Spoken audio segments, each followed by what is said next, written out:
Since we're finally in the year of Avengers Doomsday, what better way to prepare for this movie than to rank the entire MCU phase by phase? And yes, we're gonna be going over the X-Men movies as well. If you're new to the channel, what's up? My name is Ron Lives Fiction, whichever you want to call me. Every Wednesday we upload videos 12 p.m. Pacific time, 3 p.m. Eastern time, talking about geek related topics. We done with the intro, man. Let's start this ranking. The movie that kicked off the MCU was Iron Man 1, and I love this movie from start to finish. I really enjoyed the growth journey Tony went on once he realized that his weapons were the epicenter of mass destruction, injury, and death worldwide. In this movie, Obadiah Stane is great, but in the grand scheme of the MCU, he's a pretty forgettable villain. All he was the envious old man who got greedy when shit ain't go his way. I always enjoyed the chaotic nature of Pepper and Tony's relationship. I missed their back and forth banter so much. But the set pieces and the action scenes were great. Suit up scenes were nice, and seeing him build the suits were also super dope. My favorite scenes from this movie come from the cave with Dr. Jensen. I really like the lighting schemes because they perfectly reflect the face and like the sweat, the grime of their bodies to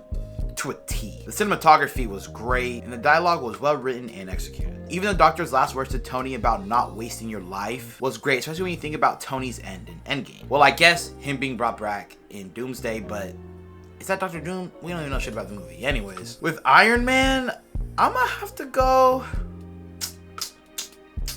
I'll go A tier because S tier is really Hall of Fame MCU movies, bro. Like, we gotta save the S tier for Hall of Fame movies. Like, I'm talking Black Panthers, the Civil Wars, the No Way Homes of this shit. You feel what I'm saying? Next is the Incredible Hulk 2008. And I ain't gonna lie, Incredible Hulk is up there. Incredible Hulk is S tier. I'm being dead ass. Like, this shit is really trim, bro. I can't even begin to tell y'all how much I love the Incredible Hulk 2008. Even though this film changed up Hulk's origin story to them trying to remake the Triple S instead of having Rick Jones be at the gamma testing site. I enjoyed it, but I would have loved to see that, but then again, it didn't really take away from the story. The nigga became the Hulk anyways. What this film does right is the dynamic between Hulk and Banner. I will say though, 03 Hulk, directed by Ang Lee, does the Hulk, his powers, and the mental struggle between Bruce Banner and the Hulk perfectly. But in this film, I love how Bruce is constantly on the run, not only from Ross, but from his own mental. All he wants is a cure for Hulk and to not bother anyone.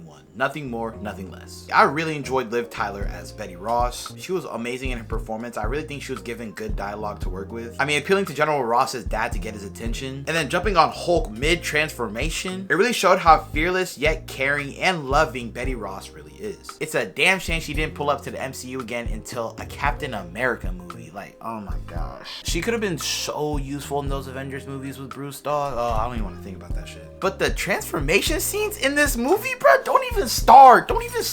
They have yet to be beat in the MCU, especially the scene in Samuel Stern's laboratory. On the table, he just shocked his shit. It's literally a 1-for-1 remake of Frankenstein, who is the direct inspiration for Hulk. It was literally amazing. I really enjoyed the Abomination. I like the final fight scene in Harlem. That's a top 5 MCU fight, but y'all not ready for that convo. And to be honest, I've never understood the hate for this movie. So yes, Incredible Hulk 2008, you go in an S tier, simple. Next is Iron Man 2. It's not as bad as people make it out to be, but it's still trash as fuck. Justin Hammer and Whiplash as the main antagonist and villain, trash. The bird gimmick throughout the movie, trash. The fight sequences, forgettable. The only redeeming qualities about this movie is the dynamic between Rhodey, Pepper, and Tony, along with Tony's dilemma with alcoholism and having so much yet so little at the same time, mostly regarding his parents, but to focus the lens even more, his father. And the introduction of Black Widow, having Nick Fury in the mix, can't forget Happy. But that was it for the redeeming qualities. Everything else is fucking shit. But I will say the movie was funny. That whole court sequence was pretty good. I ain't gonna front, it was pretty good. Now, where would I put this John? Nah, that shit going D tier, coach. I ain't gonna lie. Yeah, that's a D tier movie right there. Next is Thor. Now Thor's an oddball because this movie has high highs. Really, the high highs are like 70%. Like, it's not like high highs 100%. Like, no. But there is high highs, but the lows are so fucking low. What I enjoyed about Thor was the set pieces, Asgard, and the home of the Frost Giants. I just like that we felt like we were truly apart from the Earth we are used to. Just like Avatar and Pandora, it's good to see something that you can't just look out your window and see, you know what I'm saying? The fight scenes were solid, they weren't good, they weren't bad. But the worst thing about this movie has to be the zoom ins it does on its characters. They're so poorly shot, like it's like I just don't like I'm seeing Jane Foster like in my mind right now, like that one zoom in, In the third act of the movie, it was garbage. What I enjoyed the most about this movie was the commentary on what it means to be a son. Even though Loki wasn't Odin or Frigga's biological child, he was still their child, but his ego, along with being in Thor's shadow for all those years on end, he couldn't believe that they truly and sincerely meant that you are my child, which sucks. What other thing that bugs me in this film is how Thor becomes worthy again. You're telling me we're going through this journey about what it means to be worthy of the throne and be king, essentially. And all it takes for you to have the hammer back in your possession is you getting fucked up by the destroyer? So niggas getting sat means that you can become worthy again? What the fuck is that? Like, seeing that shit genuinely like pissed me off. I was like, dog, what the fuck am I even watching? Like, if you understand how being sat means that you're worthy, bro, please enlighten me in the comments, because I really don't understand that fucking scene. Other than that, the movie's eh. I put it C tier. Yeah. It's better than Iron Man 2. I'll put it C tier though, for sure. Now for the man out of place, Captain America, the First Avenger. Now this was the first movie I've ever seen in a movie theater, so it holds a special place in my heart. But we still gonna rank it fairly. I like this film a lot, but the pacing is pretty eh. It goes from having these really great speeches, set pieces, and action scenes to 10 to 15 minutes of pure eh. Other than that, the film's solid though. I think the Red Skull was a very great villain. The dynamic between Steve and Bucky got the brotherly love to a T. But Peggy and Steve, dog, like that shit real deal hurts. My mans was fumbling so bad with her from start to finish. And Peggy was really yearning for Steve to not only take a hint, but to simply notice her. She seen my mans when he was scrubby before he went all Aki. Like, she fucked with my mans when he was a skinny, you know what I mean? Like, she really fucked with my mans. Well, Captain America is not my mans. Whoa.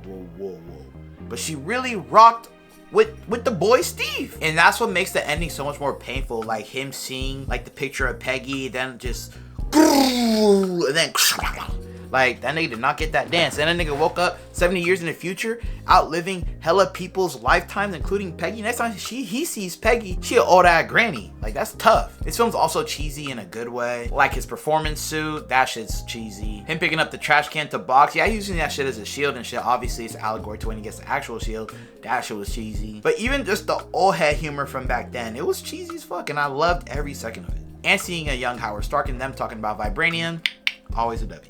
So Captain America, the First Avenger, what I'm gonna give you? A tier? B tier? Iron Man 1 is better, but I don't think it's B tier though. I think, I don't know, coach. What the fuck? It's that pacing. That pacing is pretty mickey. Fuck, it's in the middle, bro. Like, oh gosh, I don't know. I think I'll give it A tier though.